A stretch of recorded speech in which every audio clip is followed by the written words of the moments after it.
الحمد للہ رب العالمین والصلاة والسلام علی رسول الکریم اما بعد. ہمارا آج کا موضوع یہ ہے کہ کسی کو بدعتی قرار دینے میں اصول و ضوابط کیا ہیں.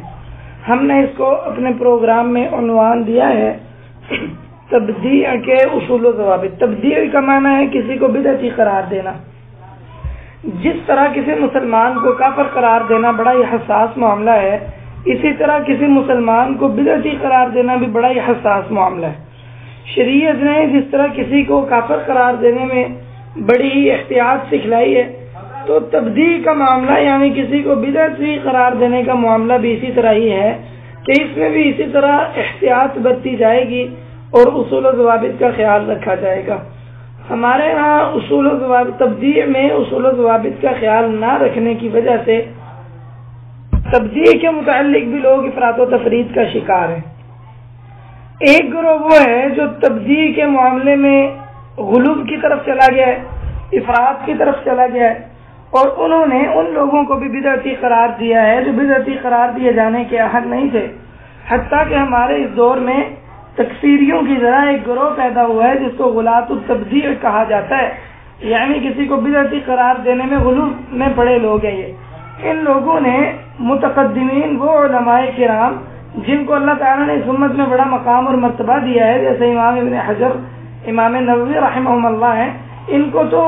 بدعتی کہا ہی کہا ہے اور ان کی کتابوں سے تحذیر کی ہے، ان کی کتابیں پڑھنے سے روکا ہے. اس کے ساتھ ساتھ ہمارے موجودہ دور کے وہ علماء جن کو در حقیقت بدعتی کہنا ظلم والی بات ہے، ان میں سے بھی ایک بڑے طبقے کو بدعتی قرار دیا ہے اور آپس میں گروہوں اور فرقوں میں بٹ گئے ہیں اور چھوٹی چھوٹی بنیاد پر کسی نہ کسی عالم کو بدعتی کہہ ڈالا ہے. یوں اہل سنہ میں ایک بڑے پیمانے پر انتشار پھیل گیا اور یہ لوگ ہر وقت اسی چیز کے لیے تیار رہتے ہیں کہ ہمیں کسی کی کوئی ایسی کمزور بات ملے جس کمزور بات میں ہمارے پاس کوئی سرسری سی بے شک کیوں نہ بنیاد ہو کہ ہم اس کو اس بات کی بنیاد پر بدعتی کہہ سکیں، اور جو ہی کسی سے ایسی بات ملتی ہے تو ساتھ ہی اس کو بدعتی قرار دے دیتے ہیں. تو یہ بڑا ہی غلو والا رویہ ہے. دوسری جانب وہ لوگ ہیں کہ جنہوں نے تبدیع کے باب سے اور تبدیع کے مسئلے سے بالکل نہیں غفلت برتی ہے، اور چاہے کوئی جو مرضی کرتا رہے تو وہ کہتے ہیں کہ ہم تو کسی کو بدعتی قرار نہیں دیتے، ہمارے پاس تو یہ اتھارٹی نہیں ہے تو کیا ہم کسی کو غلط کہیں. اور یہ دو طرح کے لوگ ہیں، ایک وہ ہیں جو علم کی طرف منسوب ہے اور دوسرے وہ ہیں جو عوام الناس ہیں اور وہ نرم دلی، رفق اور لوگوں کا آپس میں اکٹھا رہنا اس کی طرف مائل ہیں. دونوں گروہ ہی گمراہی کا شکار ہیں. جو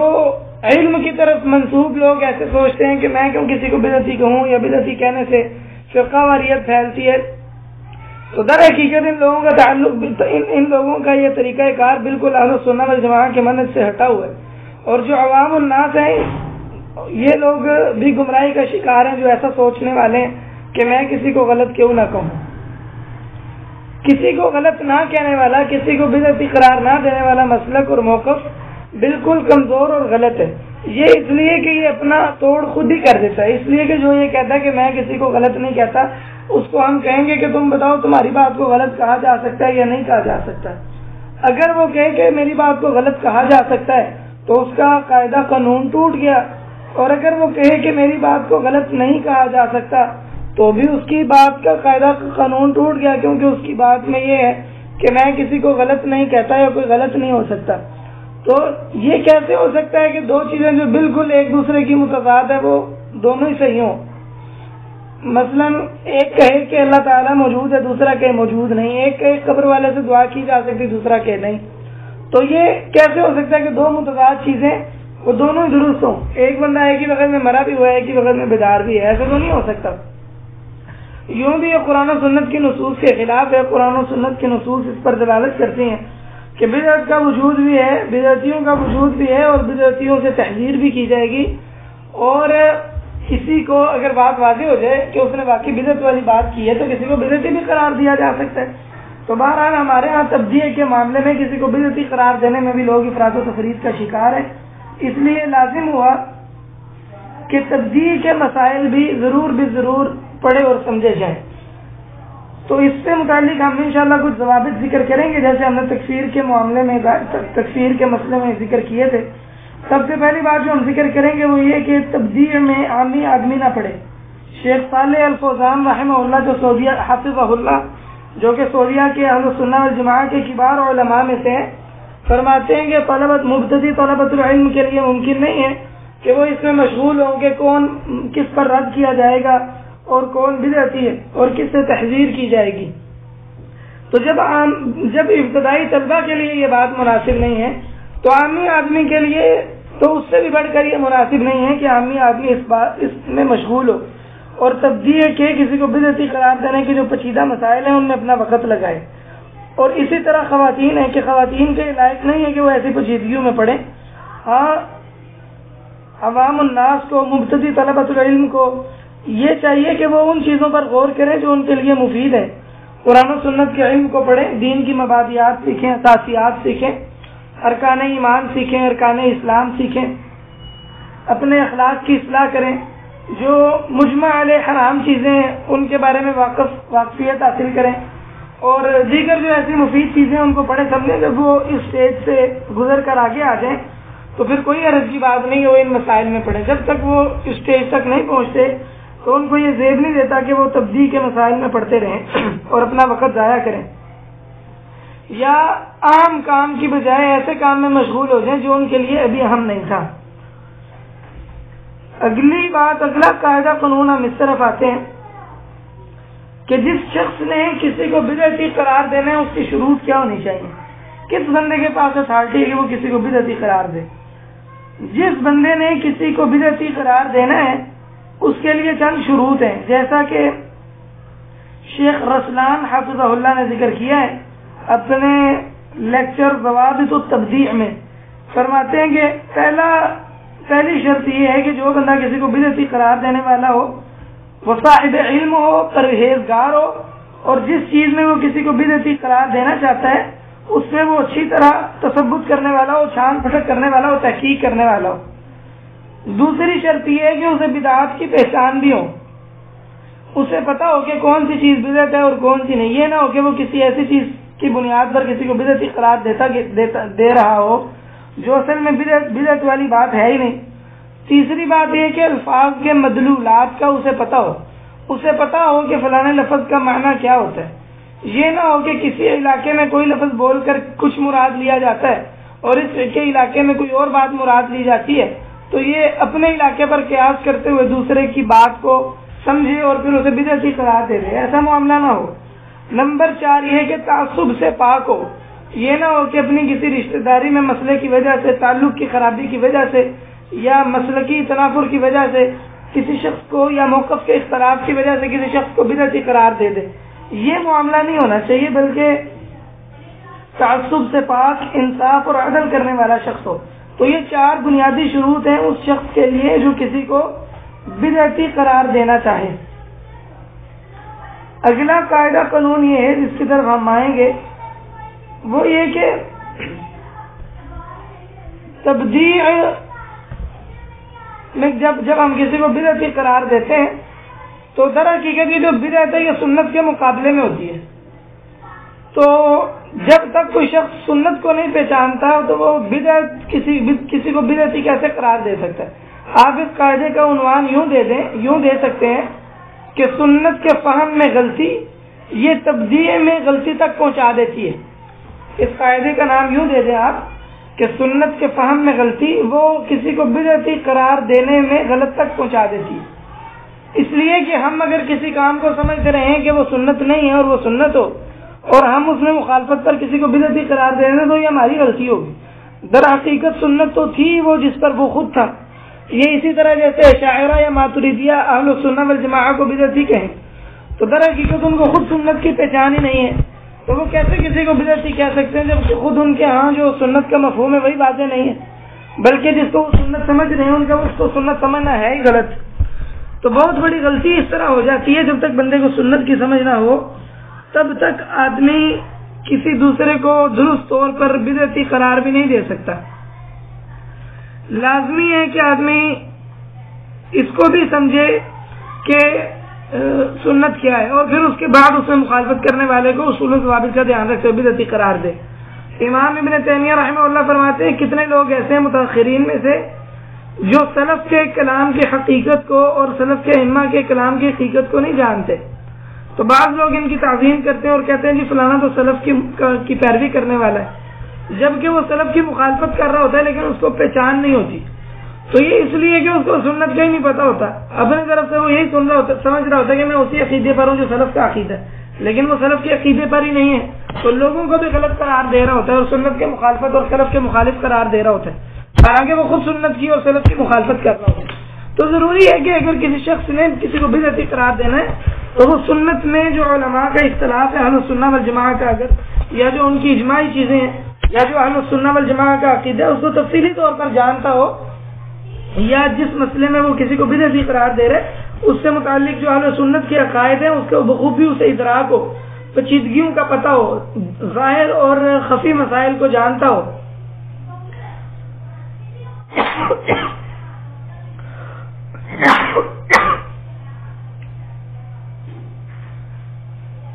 اگلی بات یہ ہے کہ جو تبدیع ہے یہ شرعی حکم ہے، جیسے کسی کو کافر قرار دینا ایک شرعی حکم ہے، اسی طرح کسی کو بدعتی قرار دینا بھی ایک شرعی حکم ہے۔ اپنی مرضی سے کسی کو بدعتی قرار نہیں دیا جا سکتا، بلکہ بدعتی کسی کو قرار دینا یہ شریعت کے حکم کے مطابق ہوگا۔ شیخ صالح الفوزان رحمہ اللہ اپنے ایک لیکچر، اپنے ایک محاضرہ عربی میں لیکچر کو کہتے ہیں، اپنے ایک محاضرے ظاہرۃ التبدیع و التکفیر میں کہتے ہیں کہ جو کسی کو بدعتی قرار دینے کا فینومینا ہے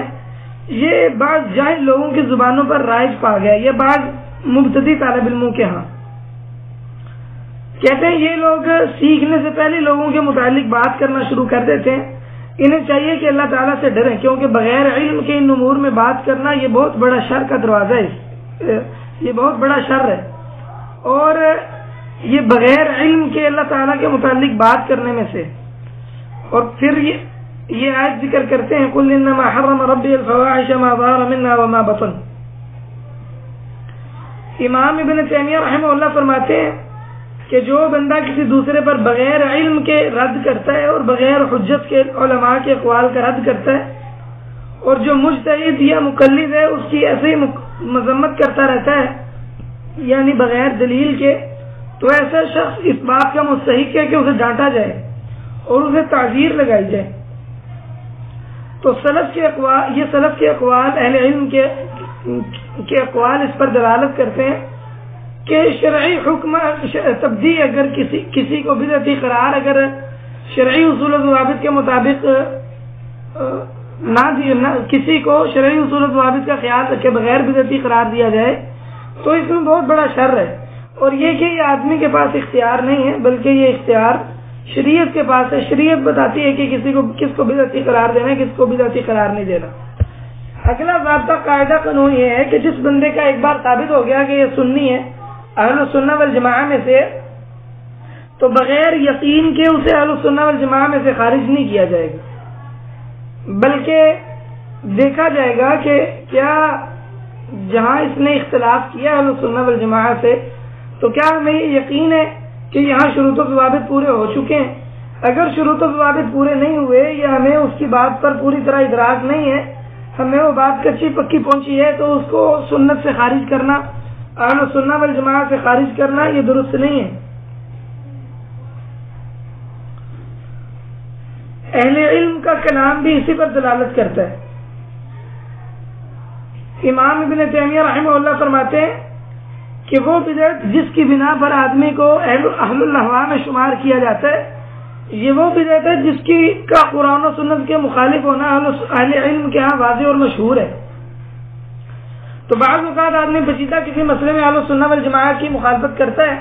تو اسے اس پیچیدگی کی بنا پر اہل السنہ والجماعہ سے خارج نہیں کیا جاتا، کیونکہ مسئلہ پیچیدہ ہوتا ہے، تو ہمیں اس بات کا خدشہ ہوتا ہے کہ ہو سکتا ہے اسے مسئلے کی صحیح سمجھ نہ آئی ہو،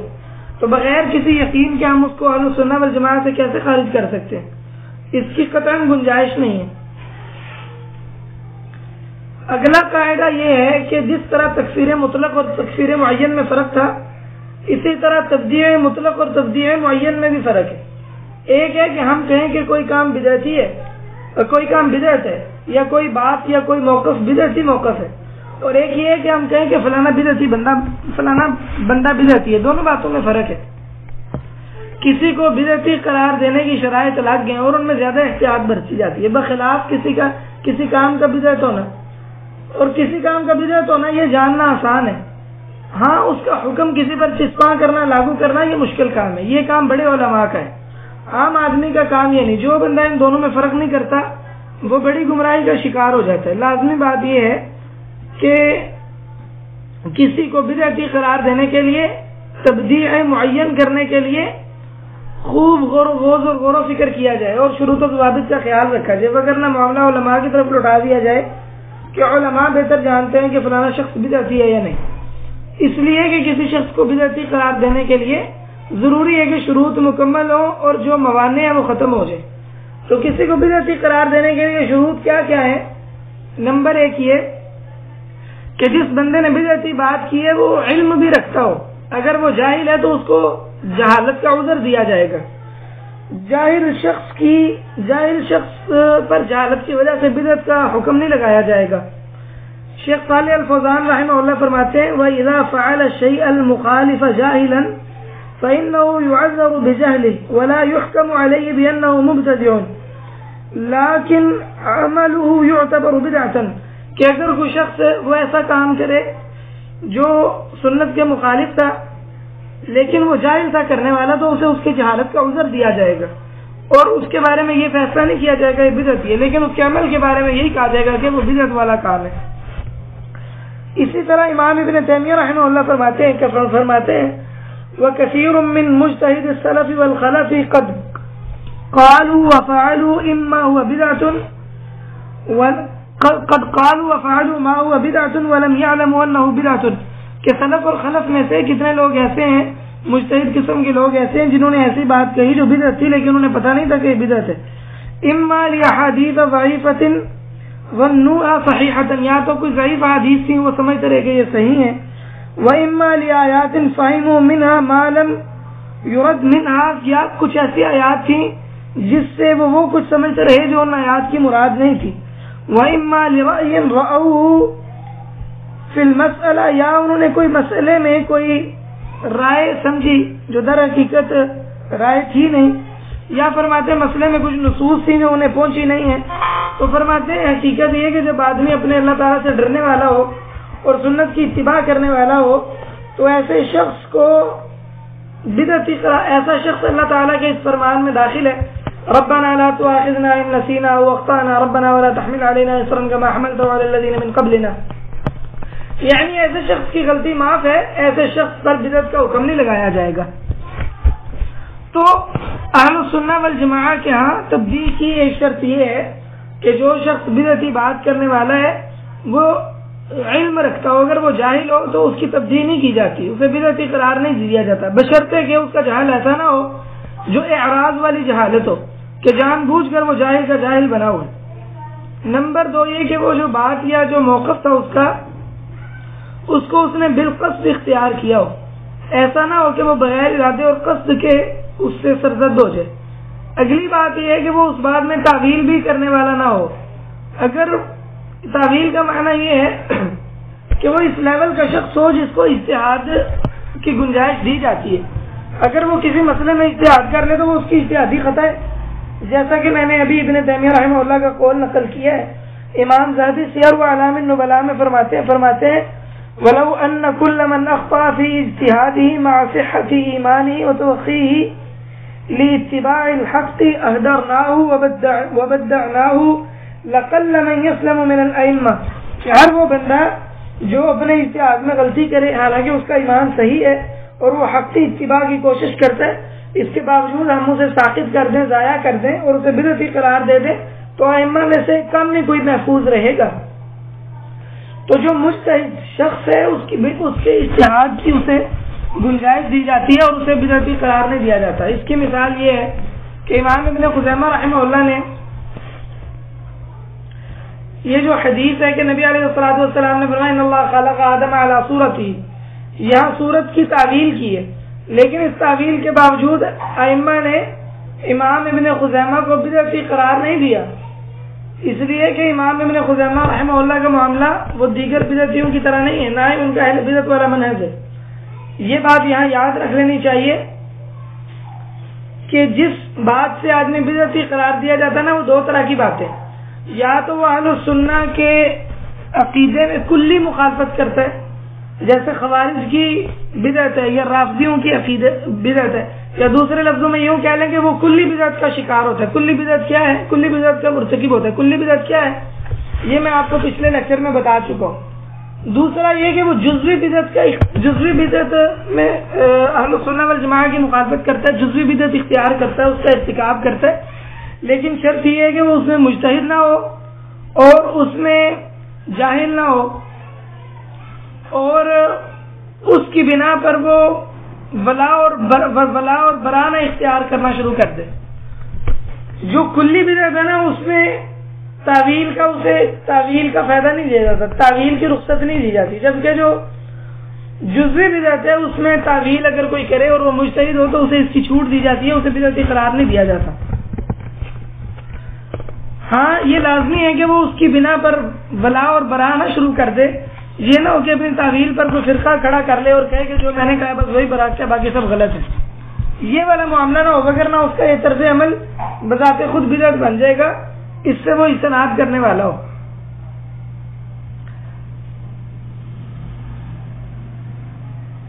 اگلی بات یہ ہے کہ ہاں یہاں ایک اور بات سمجھ لیں کہ جو شروط ہے نا، ان کے بالکل ضد موانع۔ مثلا اگر کوئی شخص جاہل ہے تو یہ رکاوٹ ہے اس کو بدعتی قرار دینے میں، اگر کوئی تعویل کر رہا ہے تو یہ رکاوٹ ہے، اگر کوئی مجبور ہے، کسی پر جبر کیا گیا ہے کہ تم فلانی بدعت والی بات کہو تو وہ مجبور ہے، جیسے خلق قرآن پر مجبور کیا گیا بعض اہل السنہ والجماعہ کو، تو جو ان میں سے جنہوں نے موت کے ڈر سے خلق قرآن والی بات کہی وہ بدعتی نہیں ہے، اس لیے کہ یہ ان کا عقیدہ نہیں تھا بلکہ ان پر جبر کیا گیا تھا۔ اگلا قاعدہ قانون یہ ہے کہ تبدیع میں زمانے اور حالات کا اور جگہ کا خیال رکھنا چاہیے۔ بعض اوقات ایک شخص وہ قرآن و سنت کی اتباع کی خواہش رکھنے والا، کوشش کرنے والا ہوتا ہے، لیکن وہ کسی ایسے زمانے میں ہوتا ہے جہاں جہالت کا اور بدعت کا غلبہ ہوتا ہے، اس لیے ایسے شخص کو اس کی غلطی میں اسے گنجائش دی جاتی ہے اور اسے بدعتی قرار نہیں دیا جاتا۔ امام ابن تیمیہ مجموع الفتاوی میں فرماتے ہیں، کہتے ہیں کہ وہ مجتہد فضل والا شخص جو علم کو طلب کرنے میں مجتہد ہے، اگر وہ اپنے زمانے اور جگہ کے اعتبار سے اس چیز کو پائے جو وہ پا سکتا تھا، اس کو پڑھ لے یا اس کا ادراک کر لے جو وہ کر سکتا تھا، اور اس کا مقصود صرف اور صرف نبی علیہ الصلوۃ والسلام کی اتباع ہو، تو ایسا شخص اس بات کا حقدار ہے کہ اللہ تعالیٰ اس کی نیکیاں قبول کر لے، اس کے اجتہادات پر اسے ثواب دے، اور جو کچھ اس سے غلطیاں ہوئی ہیں اللہ تعالیٰ اس پر مواخذہ نہ کرے، کیونکہ اللہ تعالیٰ نے فرمایا ربنا لا تؤاخذنا ان نسینا او اخطأنا۔ اسی طرح امام ابن تیمیہ مجموع الفتاوی 6 جلد صفحہ نمبر 60-61 میں کہتے ہیں کہ بعض اوقات آدمی، لمبی عبارت ہے پیچھے سے امام ابن تیمیہ رحمہ اللہ کی، جس میں امام ابن تیمیہ رحمہ اللہ فرماتے ہیں کہ بعض احوال میں یا بعض اشخاص میں سنت کے ظہور کی وجہ سے، یعنی سنت وہاں بڑی ظاہر ہوتی ہے تو اس میں جو کوئی بھی سنت کا مخالفت کرتا ہے نا اس کو بدعتی قرار دیا جاتا ہے۔ آگے چل کے امام ابن تیمیہ رحمہ اللہ اس بات کے آخر میں فرماتے ہیں، کہتے ہیں یہ احوال اور اشخاص کے اعتبار سے مختلف ہے، یعنی بعض اوقات کہیں پر سنت بڑی ظاہر ہوتی ہے تو وہاں کسی کو بدعتی قرار دے دیا جاتا ہے، جبکہ کہیں پر سنت ظاہر نہیں ہوتی اس لیے وہاں کسی کو بدعتی قرار نہیں دیا جاتا۔ اسی طرح امام ابن تیمیہ رحمہ اللہ فرماتے ہیں کہ کسی حال میں کسی پر انکار کیا جاتا ہے اور کسی شخص پر کیا جاتا ہے، کس پر نہیں کیا جاتا، تو یہ بندوں کا، شخصیتوں کا بھی فرق ہوتا ہے، حال احوال کا بھی فرق ہوتا ہے۔ تبدیع میں اس کا خیال رکھنا ضروری ہے۔ جیسے ہمارے ہاں بر صغیر میں بہت سارے علماء ایسے تو جو تعویل کرتے رہے، باوجود اس کے کہ وہ قرآن و سنت کی اتباع کی کوشش کرنے والے تھے، لیکن اس لیے ان سے ایسا ہوا کہ ان کے پاس وہ کتابیں نہیں تھیں جو اہل سنت والجماعہ کی کتابیں ہیں، اور کوئی انہیں رہنمائی نہیں کر سکا، انہیں بتا نہیں سکا،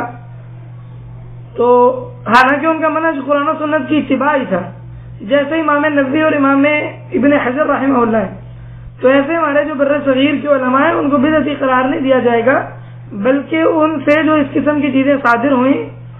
ان چیزوں کے صادر ہونے کے باوجود انہیں بدعتی نہیں کہا جائے گا، بلکہ یہ کہا جائے گا کہ اللہ تعالیٰ ان لوگوں سے درگزر کرے اور اللہ تعالیٰ ان کے درجات بلند کرے. یہ یقیناً ان لوگوں میں سے ہیں جن کے بارے میں اللہ تعالیٰ نے فرمایا ربنا لا تؤاخذنا ان نسینا واخطأنا ربنا ولا تحمل علينا اصرا كما حملته على الذين من قبلنا ربنا ولا تحملنا ما لا طاقة لنا به واعف عنا واغفر لنا وارحمنا انت مولانا فانصرنا على القوم الكافرين. اگلا قاعدہ قانون یہ ہے کہ کسی شخص کو بدعتی قرار دینا، اس میں اجتہاد کا بھی عمل دخل ہوتا ہے. یاد رہے کہ بعض وہ بدعتی ہیں جن کے بدعتی ہونے پر اجماع ہے، بعض وہ ہیں جن کے بدعتی ہونے میں اختلاف ہے. یہ اس لیے کہ کتنی چیزیں ایسی ہیں جن کے بارے میں علماء کا یہ تو اتفاق ہوتا ہے کہ فلانی چیز بدعت ہے، لیکن فلانے شخص میں وہ چیز پائی جاتی ہے یا نہیں، اس کے لیے وہ شروط و ضوابط کو دیکھنے. تو ایک عالم سمجھتا ہے کہ شروط و ضوابط پورے ہیں تو بدعتی قرار دے دیتا ہے، دوسرا سمجھتا ہے کہ نہیں شروط و ضوابط پورے نہیں ہیں، وہ دوسرے کی بات اور دوسرے کی تحقیق کو کافی نہیں سمجھ رہا ہوتا، یا اس کے ہاں کوئی اشکال ہوتا ہے جس کی وجہ سے وہ بدعتی قرار نہیں دے رہا ہوتا. تو جو بدعتی قرار دیتا ہے اس کو غالی نہیں کہنا چاہیے، جیسا کہ شیخ سلیمان الرحیلی حفظہ اللہ نے فرمایا ہے، اور جو بدعتی قرار نہیں دیتا اس کو یہ نہیں کہنا چاہیے کہ یہ تو ڈھیلا آدمی ہے کہ کسی کو بدعتی بھی نہیں قرار دیتا، نہیں، بلکہ دونوں کا عذر ہے. جس نے بدعتی قرار دیا اس نے دیکھا کہ شروط و ضوابط پورے ہیں، جس نے بدعتی قرار نہیں دیا اس نے سمجھا کہ نہیں شروط و ضوابط پورے نہیں ہیں، حالانکہ دونوں متفق ہیں کہ کام بدعتی ہے جس کی وجہ سے اسے ایک شخص بدعتی قرار دے رہے، لیکن کیا شروط و ضوابط بھی پورے ہیں یا نہیں، یہ ایک الگ مسئلہ ہے. اور اگلی بات یہ بھی سمجھ لیں کہ بعض اوقات ایسے مسائل بھی ہیں جن کے بدعت ہونے میں بھی اختلاف ہے، جیسے صلاۃ تسبیح ہے مثلا، تو یا اس طرح بعض دیگر چیزیں. تو یہ مزید چیز اس بات کا تقاضا کرتی ہے کہ اگر اس میں ایک شخص بدعتی قرار نہیں دیتا تو اس کو یہ نہ کہا جائے کہ ڈھیلا آدمی ہے، اور جو بدعتی قرار دینے والا شخص ہے اس کے بارے میں یہ نہ کہا جائے کہ یہ تو بڑا غالی شخص ہے کہ ہر کسی کو بدعتی قرار دے دیتا ہے. تو بہرحال بعض اوقات کسی کو بدعتی قرار دینا یہ اجتہادی مسئلہ ہوتا ہے، اور اس بات کو اس دور میں خاص کر آج کے زمانے میں بہت ضروری طور پر سمجھ لینا چاہیے. امام البانی رحمہ اللہ اپنے سلسلۃ الہدی والنور میں فرماتے ہیں کہ بعض اوقات آدمی تعویل کرنے والا ہوتا ہے اور دوسرا عالم سمجھتا ہے کہ اس کی تکفیر کرنا جائز نہیں. فرماتے ہیں کسی کو فاسق قرار دینا اور بدعتی قرار دینے کا معاملہ بھی اسی طرح ہی. کہتے ہیں فی الحقیقت یہ دور حاضر کے فتنوں میں سے کہ بعض طالب علم کو بڑی جلدی کرتے ہیں، نوجوان علم کا دعویٰ کر رہے ہیں، تو جب یہ کہتے ہیں کہ یہ جو تسلسل اور یہ جو الزام ہے یہ غیر لازم ہے، اور کہتے ہیں کہ یہ اجتہاد کے باب سے، مثلا ایک بندہ اجتہاد کرتا ہے تو اس کا اجتہاد اور ہوتا ہے، دوسرا اجتہاد کرتا ہے تو اس کا اجتہاد اور ہوتا ہے. تو خیر یہ بڑا اہم قاعدہ ہے، اس لیے اگر کوئی کسی کو بدعتی قرار دیتا ہے اور کوئی کسی کو بدعتی قرار نہیں دیتا تو اس بنا پر جو بدعتی قرار نہیں دیتا آپ اس کے خلاف نہ ہو سکتا ہے اس کا کوئی عذر ہو. اس لیے اگلا قاعدہ قانون اس کی طرف آتے ہیں جس کا تعلق کسی کے ساتھ ہے، وہ یہ کہ اہل سنہ کے ہاں قاعدہ یہ ہے کہ من لم یبدع المبتدع فهو مبتدع، جو شخص بدعتی کو بدعتی نہ کہے تو وہ بھی بدعتی ہے. یہ قاعدہ صحیح ہے، اس لیے کہ بدعتی دو طرح کے ہیں، ایک وہ بدعتی ہے جس نے ایسا کام کیا ہے جس کے بدعت ہونے میں اجماع ہے، یا وہ کلی چیزوں میں بدعت کا مرتکب ہوا ہے. تو ایسے بدعتی کو جو بدعتی قرار نہ دے وہ خود بدعتی ہے. مثال کے طور پہ آج کے دور میں جو شخص شیعوں کو، رافضیوں کو، بریلویوں کو، غامدیوں کو، مرزائیوں کو اور انجینئر محمد علی مرزا کے ماننے والوں کو اور گوہر شاہی شخص کو اور اس کے پیروکار کے ماننے والوں کو، اس طرح آغا خانیوں کو ماننے والوں کو اور دیگر اس طرح کے جو گروہ ہیں، ان کو جو بدعتی قرار نہ دے وہ خود بدعتی ہے، کیونکہ ان گروہوں کے بدعتی ہونے پر اہل سنہ والجماعہ کا اجماع ہے. یہ کوئی ان مسائل میں سے نہیں ہے جن میں اجتہاد کا دخل ہوتا ہے، بلکہ اس پر اتفاق ہے کہ یہ بدعتی ہی بدعتی ہیں. اس بات کو بعض اہل علم نے ایک اور طریقے سے بھی تقسیم کیا ہے. بعض اہل علم نے یہ کہا ہے کہ وہ شخص جس نے کسی یا وہ بدعتی شخص ہے جو کسی بدعت کا ارتکاب کرتا ہے تو یا تو وہ ایسی بدعت کا ارتکاب کرتا ہے جس کے بدعت ہونے پر اجماع ہے. تو جس کے بدعت ہونے پر اجماع ہے اس کی مزید آگے دو شکلیں ہیں. پہلی شکل یہ ہے کہ اس کو بالاجماع بدعتی قرار دیا گیا ہے. تو ایسے شخص کے بارے میں جو اختلاف کرے گا وہ تو بدعتی ہے. دوسرا شخص وہ ہے کہ جس نے ارتکاب تو اس چیز کا کیا جس کے بدعت ہونے پر اجماع ہے, لیکن وہ خود بدعتی ہے یا نہیں اس کے بارے میں اہل علم کا اختلاف ہے. تو اگر کوئی اس میں مخالفت کرتا ہے تو اس کے بارے میں یہ نہیں کہا جائے گا کہ یہ بھی بدعتی ہے. اور دوسری شکل یہ ہے کہ کسی شخص نے ایسے کام کا ارتکاب کیا جس کا بدعت ہونے پر اجماع ہی نہیں, تو بالاولیٰ جو شخص اس میں اختلاف کرے اور اس کو بدعتی قرار نہ دے, تو ایسے شخص کو جو بدعتی قرار نہیں دیتا اس کو یہ کہنا کہ جو بدعتی کو بدعتی قرار نہ دے تو وہ بھی بدعتی لے آتا ہے, یہ بھی بدعت ہوا, یہ بھی غلط ہوگا. تو بہرحال اس قاعدے میں تفصیل ہے. جس بدعتی کے بدعتی ہونے پر اجماع ہے ایسے شخص کے بدعتی ہونے میں یا گروہ میں مخالفت کرنا یہ جائز نہیں ہے. البتہ جہاں پر اجماع نہ ہو, اہل علم کا معتبر اختلاف موجود ہو, تو یہ ایک اجتہادی مسئلہ ہے. اگر اس میں کسی کو کوئی بدعتی قرار نہیں دیتا تو یہ نہیں کہا جائے گا کہ یہ کوئی ایسا شخص ہے جو اہل سنت والجماعہ کی مخالفت کر رہا ہے کسی کو بدعتی قرار نہ دے کر, بلکہ اس کے پاس عذر موجود ہے جس وجہ سے اس نے فلانے شخص کو بدعتی قرار نہیں دیا. اگلی بات ہم اس طرف آتے ہیں کہ ہم دیکھتے ہیں کہ بدعتی قرار دینے میں غلو کے مظاہر کیا کیا ہیں,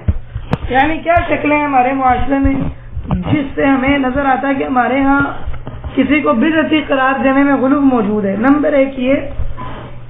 کہ کسی کو بدعتی آپ یوں بھی کہہ سکتے ہیں, اس کا عنوان دے سکتے ہیں کہ غلط طریقوں سے کسی کو بدعتی قرار دینا. نمبر ایک یہ کہ لوگوں کے ذریعے سے لوگوں کا امتحان لے کر انہیں بدعتی قرار دینا, یعنی اشخاص کو معیار بنا کر موجودہ زمانے کے علماء یا پرانے سابقہ علماء میں سے بعض علماء کو معیار بنا کر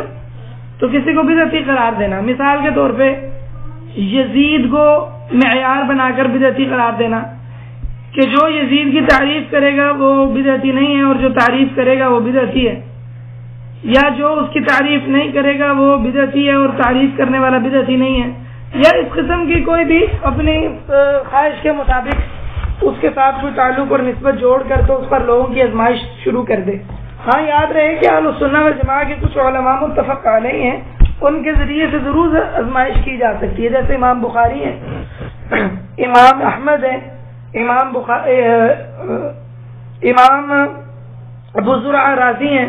سفیان بن عیینہ ہیں, سفیان ثوری ہیں, ابن مبارک ہیں, امام اوزاعی ہیں اور دیگر اہل سنت والجماعہ کے ائمہ. ان کی بات نہیں ہو رہی, بلکہ وہ لوگ جن کے بارے میں سلف نے یا اہل سنت والجماعہ نے ایسی کوئی بات نہیں کہی کہ ان سے محبت کرنا سنت کی علامت ہے, تو کوئی شخص ان کو معیار بنا لے. یا جیسے آج کل کوئی شخص موجودہ زمانے کے علماء میں سے کسی عالم کو معیار بنا لے اور کہے کہ جو اس عالم کو سنتا ہے یا اس کی کتابیں پڑھتا ہے تو یہ شخص سنی ہے, اور جو فلاں عالم کی کتاب نہیں پڑھتا یا جس کا فلاں علماء نے تزکیہ یا جس کو فلاں عالم نے تزکیہ نہیں دیا تو یہ بدعتی ہے. تو یہ کسی کو بدعتی قرار دینے میں غلو والی شکل ہے. ایسا طریقہ کار کسی کو بدعتی قرار دینے میں اختیار کرنا جائز نہیں ہے. اگلی شکل یہ ہے کہ بدعات کو ایک جیسا سمجھ لیا جائے, جو نماز کے بعد اجتماعی دعا کرتا ہے اسے بھی, اور جو اللہ تعالیٰ کو عرش پر نہیں مانتا اسے بھی, جو خلق قرآن کا قائل ہے اسے بھی, اور جو قبروں پر جا کر سجدہ کرے سب کو ایک طرح کا بدعتی قرار دے دیا جائے, تو یہ کسی کو بدعتی قرار دینے میں غلو ہوگا. ضروری ہے کہ بدعتی قرار دینے میں لحاظ رکھا جائے کہ جس بدعت کا کسی نے ارتکاب کیا ہے وہ کس لیول کی بدعت ہے. بدعات کے مراتب کو سمجھنا یہ حد ضروری ہے. بدعات کے مراتب کو سمجھے بغیر بدعتی کسی کو قرار دینا, اس سے بہت بڑے شر کا دروازہ کھلتا ہے اور ظلم کا دروازہ کھلتا ہے, انصاف ختم ہو جاتا ہے, خون ہو جاتا ہے انصاف کا. اگلی بات یہ ہے کہ بدعتی قرار دینے میں عوام اور علماء میں فرق نہ کرنا. عوام جاہل ہوتے ہیں, بعض عوام کا اکثر طور پر عذر و علماء کی بنسبت زیادہ ہوتا ہے, بلکہ کئی عوام خالص مقلد ہوتے ہیں, ان کا کوئی عقیدہ ہی نہیں ہوتا, ان کو جو کہہ دے بس اس کے پیچھے لگ جاتے ہیں. تو ایسے عوام جن کے ہاں جہالت انہیں فائدہ دیتی ہو اور انہوں نے کسی کی بات سن کر بس اس پر لبیک کہہ دیا ہو, تو ان سے تحذیر نہیں کی جائے گی, اور انہیں بدعتی قرار نہیں دیا جائے گا، اور نہ ہی ان کا معاملہ اپنے علماء جیسا ہوگا، بلکہ ان کے ساتھ نرم رویہ بھی اختیار کیا جائے گا،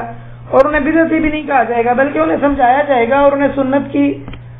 ترغیب دی جائے گی۔ اگلی بات یہ ہے کہ بغیر شروط اور موانع کے خیال کیے کسی کو بدعتی قرار دے دینا، یہ بھی غلو کی شکلوں میں سے ایک شکل ہے۔ اگلی بات یہ ہے کہ اپنی خواہش کی بنا پر کسی کو بدعتی قرار دے دینا، یعنی قرآن و سنت کی دلیل کوئی نہیں، بس اپنی مرضی سے اپنی خواہش کی پیروی کرتے ہوئے کسی کو بدعتی قرار دے دیا جائے۔ اگلی بات یہ ہے، اگلی شکل یہ ہے کہ عادات اور عبادات میں فرق نہ کیا جائے، بلکہ عادات میں اگر کوئی ہماری مخالفت کرتا ہے ہمارے مسئلے کی تو اس کو بدعتی قرار دے دیا جائے۔ جیسے اگر کوئی بائیں سائڈ سے مانگ نکالتا ہے تو کہہ دیا جائے کہ بدعتی ہے، یہ ٹھیک نہیں ہے۔ یا مثال کے طور پہ اگر کوئی ٹائی لگاتا ہے تو کہہ دیا جائے کہ بدعتی ہے، یہ جائز نہیں ہے۔ ٹائی لگانے سے کوئی شخص بدعتی نہیں ہو جاتا۔ تو عادات اور عبادات میں فرق کو ملحوظ رکھنا ضروری ہے۔ اگر کوئی شخص معصیت کا ارتکاب کرتا ہے، جیسے کافروں کی کسی کام میں مشابہت کرتا ہے، اور اگر وہ اس کا تعلق دنیاوی امور کے ساتھ ہے، اس کی مشابہت کرنا غلط ہے، وہ اپنی جگہ پہ، جیسے لباس میں کوئی مشابہت کرے تو اس کا مخالفت کرنا اپنی جگہ پہ، لیکن اس کو بدعتی قرار دے دیا جائے، یہ الگ معاملہ ہے۔ اسی طرح اگر کوئی زنا کرتا ہے مثلا، اسے بدعتی قرار دیا جائے، یہ الگ مسئلہ ہے۔ جب تک وہ بدعت کو بطور دین نہیں کرے گا، زنا بطور دین نہیں کرے گا، نعوذ باللہ، اسے بدعتی قرار نہیں دیا جا سکتا۔ تو یہ فرق کو ملحوظ رکھنا چاہیے عادات میں، عبادات میں، اور معصیت میں اور عبادت میں، کہ کن چیزوں میں بدعات کا حکم جاری ہوتا ہے، کن چیزوں میں بدعات کا حکم جاری نہیں ہوتا۔ جہاں بدعات کا حکم جاری نہیں ہوتا وہاں بدعات کے حکم کو جاری کرنا یہ سراسر زیادتی اور ظلم کی بات ہے۔ ہمارے ہاں تبدیع وہ بلا شبہ اس کی غلو کی شکلیں وہ پھیلی ہوئی ہیں، اور یاد رکھنا چاہیے کہ جس طرح سنت نبی علیہ الصلوۃ والسلام کی اتباع کرنے کا نام ہے، اسی طرح سنت کا ایک حصہ یہ بھی ہے کہ کسی کو بدعتی کیسے قرار دیا جائے۔ سنت صرف یہ نہیں ہے کہ آپ یہ دیکھیں کہ فلانا کا عقیدہ کیا کیا ہے، سنت یہ بھی ہے کہ آپ کو کسی کو بدعتی قرار دینے میں بھی اس بات کو ملحوظ رکھیں کہ کسی کو بدعتی قرار دینے میں نبوی طریقہ کیا ہے۔ کیا نبی علیہ الصلوۃ والسلام نے یا آپ کے صحابہ کرام نے یا تبع تابعین نے یہ طرز عمل اختیار کیا ہے کسی کو بدعتی قرار دینے کا؟ اگر سلف سے وہ طریقہ کار مروی نہیں ہے تو آدمی کو اس طریقہ کار کو چھوڑ دینا چاہیے، بلکہ باز آ جانا چاہیے۔ ہمارے ہاں آج کل آپس میں کسی کو بدعتی قرار دے دینا بہت آسان ہو گیا۔ یہ کچھ نصیحت والی باتیں ہیں، بالکل آخر میں ہمارا موضوع مکمل ہو گیا۔ آج کل کسی کو بدعتی قرار دے دینا بہت آسان ہو گیا، زبان پر ویسے ہی فتویٰ جاری رہتا ہے، فلانا تو بدعتی ہے، فلانا تو کافر ہے۔ سلف کا یہ طریقہ نہیں تھا۔ سلف بہت ہی زیادہ تریث سے، غور و فکر کے بعد، تثبت کے بعد، کہ کہیں کوئی ایسا نہ ہو کہ کوئی جھول رہ جائے ایسا جس کی ہمیں سمجھ نہ ہو اور ہم کسی کو بدعتی قرار دے دیں اور ہم اللہ تعالیٰ کے ہاں مجرم ٹھہریں۔ کیونکہ کسی کو بدعتی قرار یاد رہے گا، کسی کو بدعتی قرار دینے پر وہ تمام امور لاگو ہوتے ہیں جن کا تعلق بدعتی شخص کے ساتھ ہے۔ مثلا بدعتی شخص کو اس کو تحذیر کی جاتی ہے، اس سے اس میں مزید تفصیل بھی ہے کہ کب تحذیر کی جاتی کب نہیں، انشاءاللہ وہ ہم آگے پڑھیں گے۔ اسی طرح جو بدعتی شخص ہے اس کی توقیر کرنا صحیح نہیں ہوتا کہ اس کا آدمی عزت کرے۔ تو بہت سارے لوازمات ہیں کسی کو بدعتی قرار دینے میں۔ جو شخص اس بات کا لحاظ نہیں رکھتا، بغیر اصول و ضوابط کے کسی کو بدعتی قرار دے دیتا ہے، تو وہ ایک بہت بڑے امر کا ارتکاب کر رہا ہے۔ اس لیے لازمی ہے کہ جان رکھنا چاہیے کہ کس کو کب بدعتی قرار دینا ہے، کب بدعتی قرار نہیں دینا۔ اگر یہ سمجھ نہیں آتی کسی کو اس کی سمجھ نہیں ہے تو اس کے لیے مناسب یہ ہے کہ وہ اس چیز کو اللہ تعالیٰ کے سپرد کر دے اور خود کسی کو بدعتی قرار دینے سے بات آ جائے کہ کہیں یہ نہ ہو کہ اللہ تعالیٰ کے ہاں وہ مجرم ٹھہر دے۔ اور خاص کر چونکہ کسی کو بدعتی قرار دینا یہ اہل السنہ والجماعہ میں ہوتا ہے، اس لیے کہ اہل السنہ والجماعہ اپنے نوجوانوں کی تربیت اس طرح کرتے ہیں کہ وہ بدعت کو پسند کرنے والے نہیں ہوتے، لہذا غالب تبدیع عام طور پر اہل السنہ والجماعہ کے درمیان سے پیدا ہوتے ہیں اور اہل السنہ کی مخالفت کرتے ہیں تبدیع کے مسئلے میں۔ جو اہل السنہ والجماعہ کی طرف منسوب ہیں وہ اس بات کے زیادہ لائق ہیں کہ وہ اس مسئلے میں احتیاط کریں کہ کہیں ایسا نہ ہو کہ وہ اس غلو کا شکار ہو جائیں جن کی بنا پر اہل السنہ والجماعہ آپس میں ٹوٹ کر رہ جائیں اور ان کی شرازہ بندی بکھر جائے. اسی پر اکتفا کرتے ہیں. جو میں نے کوئی اچھی بات کی ہے وہ اللہ تعالیٰ کی طرف سے، اور جو کوئی غلط بات کہی ہے وہ شیطان کی طرف سے ہے. اللہ تعالیٰ اور اس کے رسول بری ہیں. اللہ تعالیٰ ہمیں بدعت سے محفوظ رکھے اور اللہ تعالیٰ ہمیں کسی کو بدعتی قرار دینے میں غلو سے بھی محفوظ رکھے. السلام علیکم ورحمۃ اللہ وبرکاتہ.